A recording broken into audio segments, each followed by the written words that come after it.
Carrieville State Forest Campground is just to the west of Luther and sits right on a two-track for ORVs and dirt bikes. That makes this campground a pretty popular place for outdoor recreation vehicles.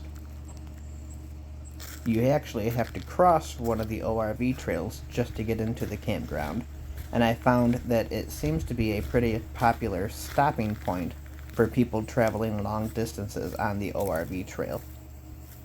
As you approach, you come up to a typical information board where it tells you that a camping fee is $20 a night, and it gives some maps and ORV information.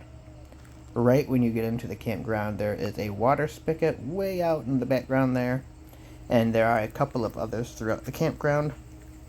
There's a large dumpster right when you come in, and here is a look at site number 1. Nice big sites, plenty of space here. Number 5, you could easily back a trailer or large ORV trailer into these areas. The water pump does work and comes out nice and clear.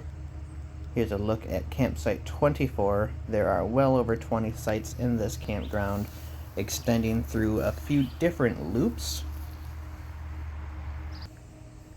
Here's another one of the ORV trails that comes through the campground. This one was mostly a dirt bike trail based off its size. One of the other campsites, there were maybe 10 people staying at the campground while I was here. Not a lot considering the size and the closeness and proximity to the ORV trails. There is a small footpath that leads you to the Little Manistee River. It's fairly shallow right through this area, but some hip boots or some waders, you could probably travel around and do some nice fly fishing in this area and catch some trout.